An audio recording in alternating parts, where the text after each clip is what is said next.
Hey, peace, y'all. Um, yeah, so I'm getting ready to do this Facebook Live thing, talking about this water magic. This birth is the revolution thing. Uh, yeah, so a lot of people know that that's the hashtag that I use, that I do. Birth is the revolution, and there's all sorts of different ways that that connects for different people in different spaces. There's different reasons why different people might say it. Um, So what I wanted to do was share a little bit about why I say it and what it means to me and how it connects to my mission and some of the work that I've been doing. So let's start off talking about this water magic thing. You know, a lot of us know that our bodies are 70% water. Our brain and our heart hold the most water weight, full of water. And we understand that water is magic. We can speak to our water. We can blow into the water. We can say our prayers into the water. That's why there's this notion of creating holy water, water that can bless us. Using the water, people are baptized in water. Water is alive and it holds power, and it can bless us. It can bless us all over the world, and it holds our vibrations of our words and the things that we say and think and do.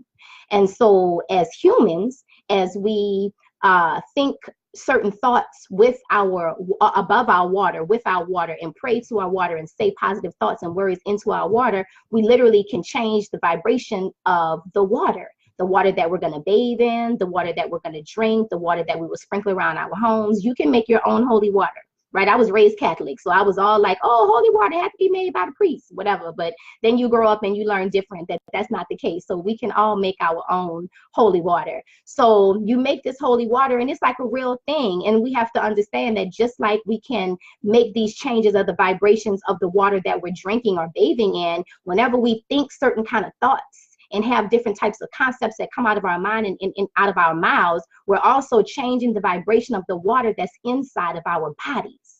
This is happening, right? So now let's think about and connect this to pregnancy and birth.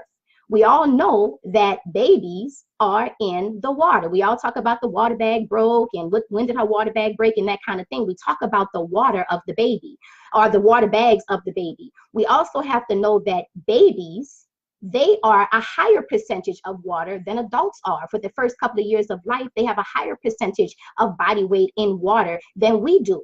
So they are even more and more impacted by the things that we say and the things that we think and the way that we operate while we are pregnant. The vibration of our amniotic fluid, which is all water, shifts and change energies based on what we think and what we say, and the vibration of our babies think. So when we talk about how much we love being pregnant and how it's been wonderful, and this is such a blessing, and I'm excited, and when the people around us are giving us loving energy around the water that surrounds us and our baby, then our baby is going to get that energy. But when we are mad and angry and upset during pregnancy, that's why our grandmamas told us, like, you can't be sad while you're pregnant. You can't be thinking about bad stuff. You can't see nothing scary, because they wanted your vibration to stay proper when you were pregnant. This water is all around us. Now, I want to take you to a birth that I recently had an opportunity to witness. It had me crying this morning. And, I know people who cry at every birth. That's never really been my thing. But recently I've been having some beautiful experiences. And I've just been so emotional with joyful, wonderful, joyful tears. And so this birth really brought me to tears this morning. And this was a young woman who had a home water birth. And she had this birth inside of an apartment complex that is now considered mixed income.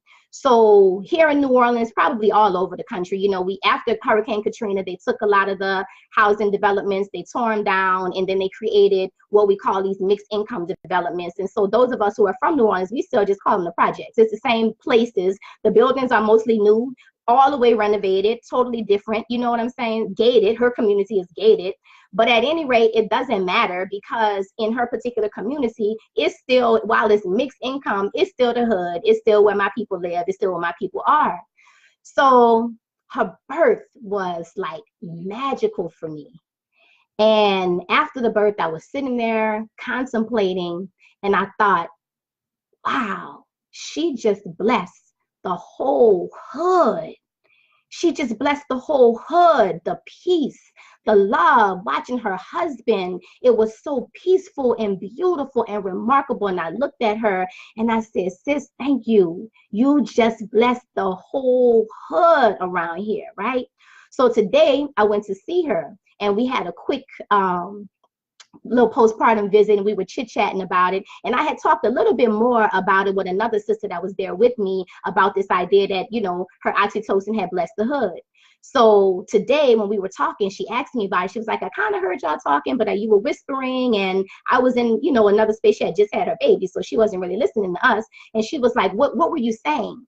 And so we had a conversation about it. And so first of all, I explained to her that I felt like she had blessed the whole hood, right? And she said, it's interesting because after she gave birth, she thought in her mind, wow, I wonder what this did for the rest of this community. Like she thought about that as I also was thinking about this thing, right? So then I added to that. I talked about this idea, this understanding that water is alive and water is magic and water changes vibration with the things and the ways that we treat it and do to it. I talked to her about that and I said, so we also know that oxytocin is what we call the love hormone.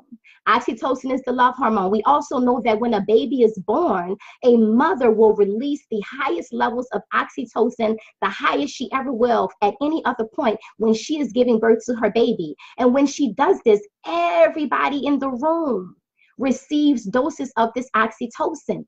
So as you give birth to your baby in water with your husband, and you are in love and he is in love and y'all are spreading this love, that love goes into the water. Then watch this, right? This is where it gets exciting. So then that water begins to evaporate. We can't always see every evaporation. It's happening at a microcosmic level. The water is constantly evaporating and it's all over us. And so this water is evaporating into the air and seeping out through every crack and nook and cranny of her apartment and out into the hood. And as it goes out into the hood, it's sprinkling oxytocin and love and joy. Whew. So y'all, when I say birth is the revolution, this is what I'm talking about.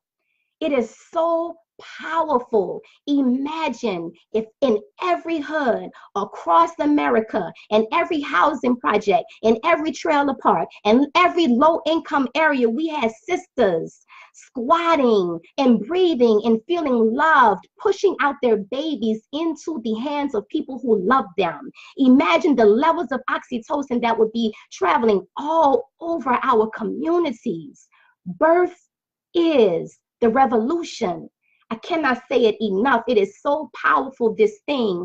And this morning I came and if you follow me on Instagram, you know that I posted that I created an altar for my mother on Sunday, not because it was Mother's Day, but because her energy has been real heavy. And so this morning I came there and I just meditated and I just began to weep, thinking about this birth and how as I try to bring this information out to other people, it becomes more and more clear to me, like I'm getting more answers and more information. And that birth that I was able to witness was proof to me that we can truly change the vibration of our communities. If we shift the way we birth, the way we conceive, from conscious conception to conscious parenting, we can change the vibration of our communities because birth is the revolution. Now, if you want to talk with me about more stuff like that and get the typical doula stuff that you need to get and talk about perinatal disparities, I want y'all to come join me in Atlanta at my next doula training. Man, I got a few more spots left. Spread the word. This information is serious. It's not even about if you're trying to be a doula. This is not doula work. This is community work. This is revolutionary work. And if you want to be a revolutionary in this thing that we call birth to change the vibration of our community, holla at me. SisterMidwife.com. If you don't know, I have a few people on here. I have to put my glasses on. I can't see nobody without my glasses.